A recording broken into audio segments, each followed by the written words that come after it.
इस वीडियो में हम एनसीईआरटी क्लास 10 साइंस के lesson 1 chemical reactions and equation की ऑल एक्टिविटीज़ का सॉल्यूशन देखेंगे।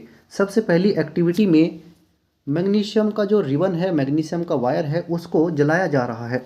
जब मैग्नीशियम रिबन को जलाते हैं एयर में, तो जलाने से पहले मैग्नीशियम रिबन को साफ करना होता है सैंड पेपर से, क्योंकि मैग्नीशियम रिबन के ऊपर मैग्नीशियम ऑक्साइड की लेयर जम जाती है, जिसको सैंड पेपर से रगड़ करके हटाना होता है। रिएक्शन इसमें आप बताएंगे Mg+O2, ये जो है मैग्नीशियम का ऑक्साइड बनेगा। दूसरा, इसमें आपको 2-3 बातें और याद रखनी है। जहाँ पर जो मैग्नीशियम का जो रिबन है, जब इसको जलाते हैं तो ये जो यहाँ पर वाच ग्लास है, वाच ग्लास में पाउडर की फॉर्म में ये मैग्नीशियम ऑक्साइड जल करके नीचे गिर रहा है। मैग्नीशियम ऑक्साइड जो बन रहा है वो वाच ग्लास में नीचे गिर रहा है। ये वाइट कलर का होता है। दूसरे, जब जलता है ये, तो ये डेजलिंग फ्लेम के साथ जलता है, ये भी याद रखेंगे। और इसमें जो ये इक्वेशन है, मैग्नीशियम प्लस ऑक्सीजन की जो यहाँ पर रिएक्शन हो रही है, तो ये मैग्नीशियम का जो ऑक्साइड बन रहा है, इसमें मैग्नीशियम जो इसका ऑक्सीडेशन हो रहा है मैग्नीशियम का, और O2 का रिडक्शन हो रहा है। मैग्नीशियम यहाँ पर क्योंकि इसका ऑक्सीडेशन हो रहा है, इसलिए ये रिड्यूसिंग एजेंट है, और इसमें O2 जो है इसका रिडक्शन हो रहा है, ये खुद ऑक्सीडाइजिंग एजेंट है। ये बातें याद रखनी है। और इसमें दोनों आपस में मिल करके एक दो रिएक्टेंट और एक प्रोडक्ट बन रहा है। आप इसको कॉम्बिनेशन रिएक्शन भी कह सकते हैं। ये ऑक्सीडेशन भी है, यहाँ पर रिडक्शन भी है, आप इसको रिडॉक्स रिएक्शन भी कह सकते हैं। ये बातें आपको इसमें याद रखनी है। दूसरे, जो मेटल का ऑक्साइड यहाँ पर बना है MgO, मैग्नीशियम ऑक्साइड, ये मेटल का ऑक्साइड है। मेटल के जो ऑक्साइड होते हैं ये बेसिक इन नेचर होते हैं, और ये लाल लिटमस को नीले कलर में चेंज कर देते हैं। आगे देखते हैं हम दूसरी एक्टिविटी को, एक्टिविटी 1.2। इसमें क्या करना है, इसमें आपको एक कोनिकल फ्लास्क है, कोनिकल फ्लास्क के अंदर लेड नाइट्रेट को लेना है, और उसमें पोटेशियम आयोडाइड का सॉल्यूशन डालना है। लेड नाइट्रेट का सॉल्यूशन है और पोटेशियम आयोडाइड का सॉल्यूशन है, उसको मिला करके क्या बनेगा, ये रिएक्शन आपको दिखानी है। तो इसमें बस आपको क्या क्या बातें याद रखनी है। जब लेड नाइट्रेट के सॉल्यूशन को पोटेशियम आयोडाइड के सॉल्यूशन के साथ में मिलाते हैं, तो आपको बताना है कि लेड आयोडाइड बनता है, और पोटेशियम नाइट्रेट का सॉल्यूशन एक्वस सॉल्यूशन में ही वो रह जाता है, और यहाँ पर एक सॉलिड फॉर्म में लेड आयोडाइड बनता है, और लेड आयोडाइड येलो कलर का प्रेसिपिटेट है। ये बात बताएंगे कि ये प्रेसिपिटेशन रिएक्शन है, डबल डिस्प्लेसमेंट रिएक्शन है, और इसमें लेड आयोडाइड का प्रेसिपिटेट बनता है जो येलो कलर का होता है। आगे हम देखते हैं अपनी नेक्स्ट एक्टिविटी को। हमारी तीसरी जो एक्टिविटी है, इससे आगे की जो एक्टिविटी है, उसमें आपको क्या करना है, एक दूसरे कोनिकल फ्लास्क के अंदर आपको क्या करना है, जिंक ग्रेन्यूल्स लेने हैं, और उनके साथ में डाइल्यूट सल्फ्यूरिक एसिड को डालना है। डाइल्यूट सल्फ्यूरिक एसिड जब जिंक के साथ में रिएक्शन करता है, रिएक्शन यहाँ पर देखिए, जब जिंक H2SO4 से रिएक्शन करता है तो ZnSO4 जिंक सल्फेट बनता है, और हाइड्रोजन गैस निकलती है। हाइड्रोजन गैस यहाँ पर निकली है, जिंक ने हाइड्रोजन को डिस्प्लेस कर दिया है, इसलिए ये डिस्प्लेसमेंट रिएक्शन भी है।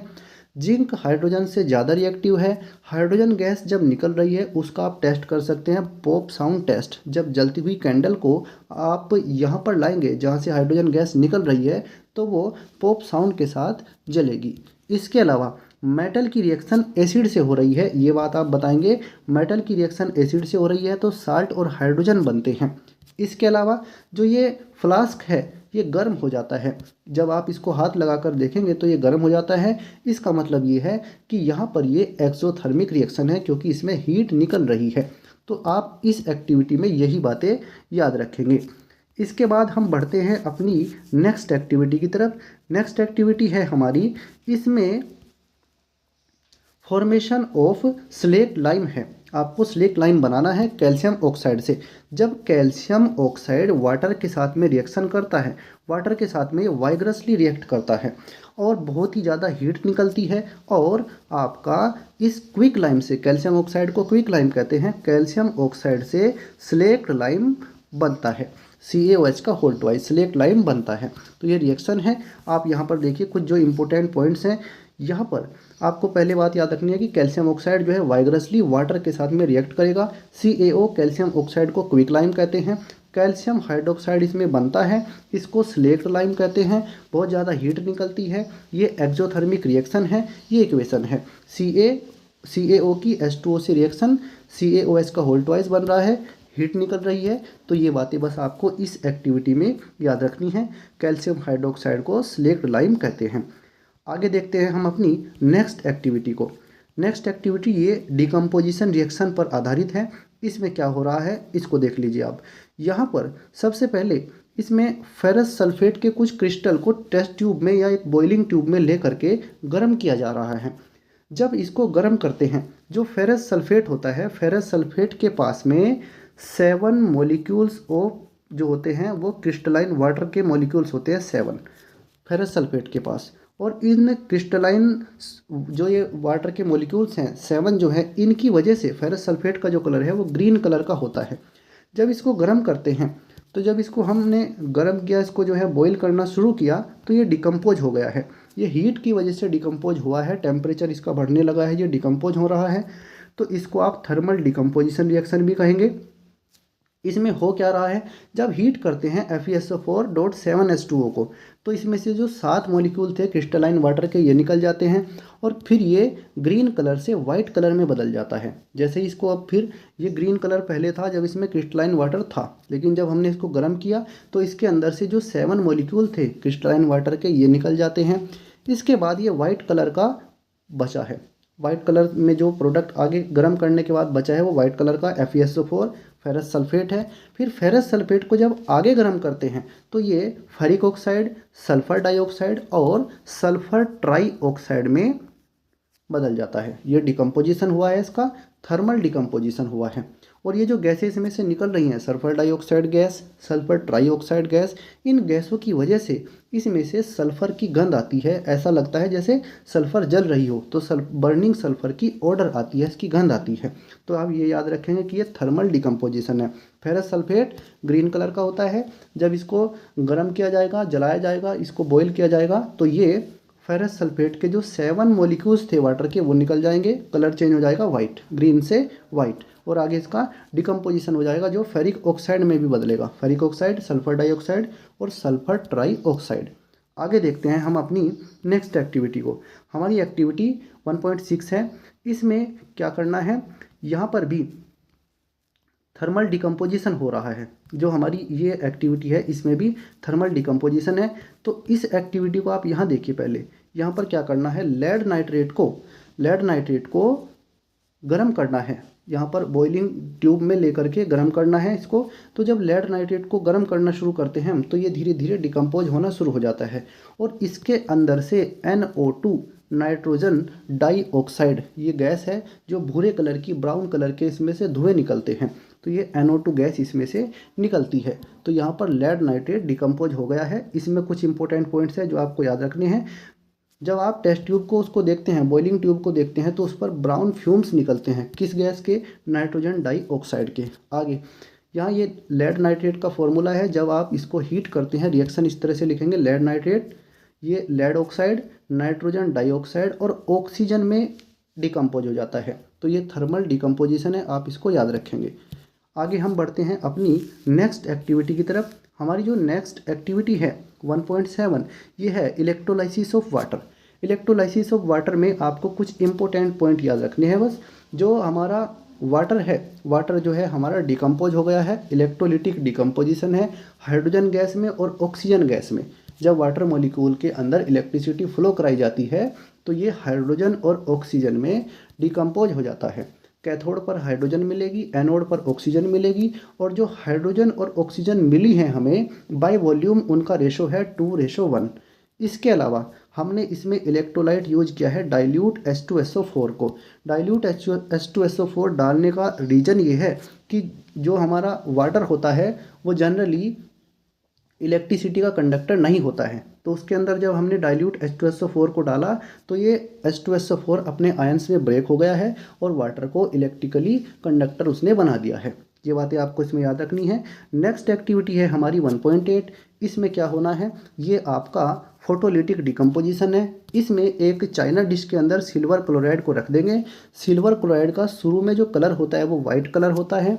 जब इसको 20 मिनट के लगभग धूप में रखे रहने देते हैं तो ये सनलाइट की वजह से डिकम्पोज हो जाता है सिल्वर में और क्लोरीन में, और इसकी वजह से ये वाइट कलर जो है ग्रे कलर में चेंज हो जाता है। ये बात याद रखेंगे। सिल्वर क्लोराइड AgCl फॉर्मूला है इसका, वाइट कलर का रहता है शुरुआत में। फिर जब फोटोलिटिक डिकम्पोजिशन होता है इसका तो ये सिल्वर क्लोराइड सिल्वर में और क्लोरीन गैस में डिकम्पोज हो जाता है और कलर चेंज हो जाएगा ग्रे कलर।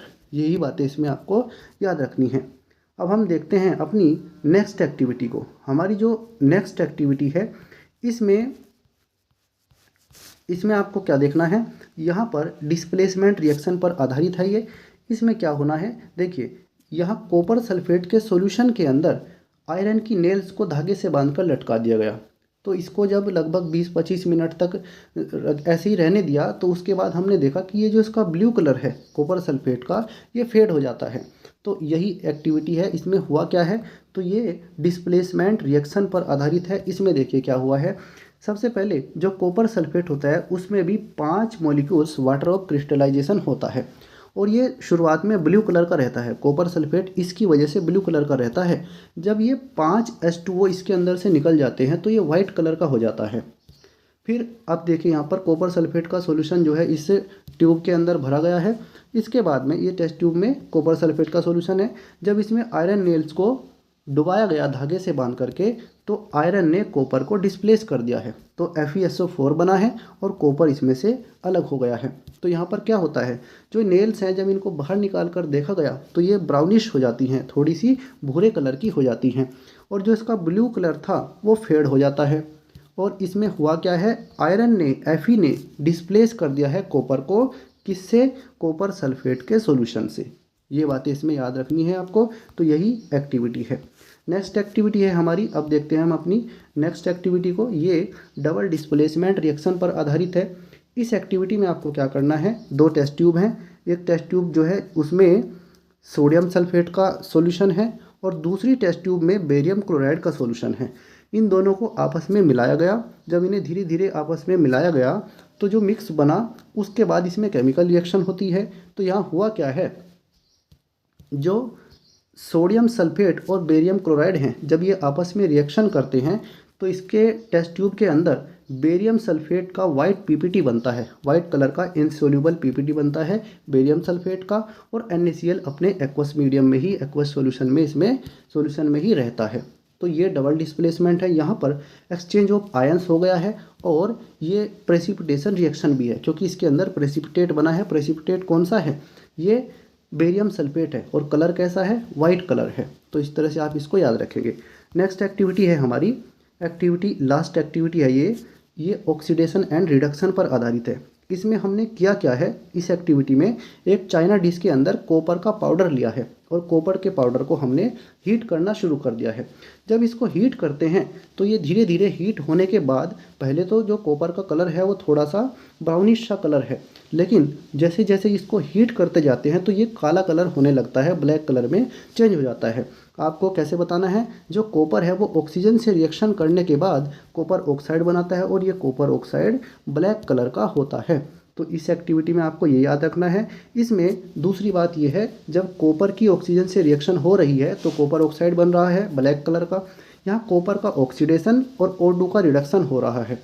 आगे इसमें अगर हम CuO जो कॉपर ऑक्साइड है इसकी हाइड्रोजन से रिएक्शन कराते हैं, तो जब इसकी हाइड्रोजन से रिएक्शन कराते हैं तो ये वापस जो है कॉपर में कन्वर्ट हो जाता है और प्लस हाइड्रोजन, इसमें हाइड्रोजन जो है O के साथ में जुड़ करके H2O का मॉलिक्यूल बना लेती है।